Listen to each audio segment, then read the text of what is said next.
This is ginger garlic paste. Ginger garlic paste used very frequently in This is in most like our recipes, almost all our 80%, 90%, 90% of my the recipes, yeah. So So this is an important part of my kitchen essentials. Again, can be made ahead of time.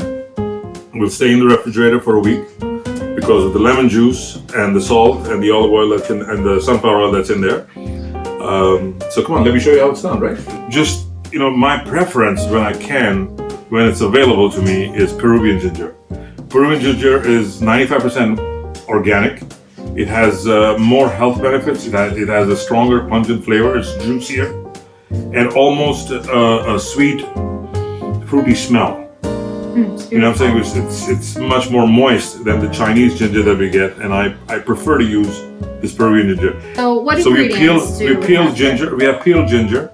We have lemon juice. We have sunflower oil. We have some salt, real sea salt, and garlic. Here we are. We start with the liquids first in a blender. It helps the blender process.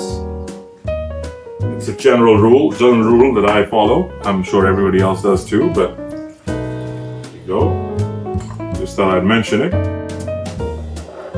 Garlic. And here we go with our ginger.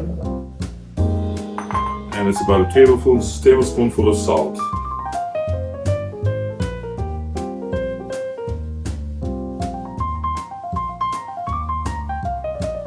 Alright, and here's our ginger garlic paste.